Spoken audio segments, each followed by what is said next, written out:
નમસ્કાર મિત્રો, વિડીયોમાં તમારું સ્વાગત છે। જી હા મિત્રો, અત્યારે હાલ મોટા ને મહત્વના સમાચાર સામે આવી રહ્યા છે। તો મિત્રો, સમાચારમાં વાત કરીએ તો બારડોલી તાલુકામાં વાઘેચા ગામે બની બેઠેલા ભુવાએ ગંભીર રોગ દૂર કરવાના નામે દુષ્કર્મ આચરી એક સગીરાને ગર્ભવતી બનાવતા ચકચાર મચી જવા પામી છે। સમગ્ર મામલો બારડોલી પોલીસમાં જતા બારડોલી પોલીસ ઠગ ભુવો તેમજ તેની મદદગારી કરનાર પાડોશી મહિલાની અટકાયત કરી હતી।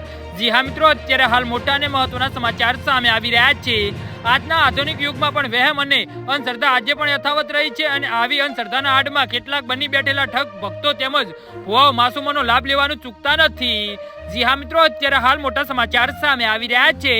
પાડોશી મહિલાએ આ સગીરાને ભુવા સાથે ઓળખાણ કરાવી હતી અને ઓળખાણ કરાવતા જ ભુવા મોહન હળપતિની સગીરા પર દાનત બગડી ગઈ હતી ને મહિલાએ 15 વર્ષીય સગીરાને જણાવ્યું હતું કે આ ભુવા ભગત મોહન સાથે સંબંધ બાંધજે તો તારા શરીરના તમામ રોગો દૂર થઈ જશે।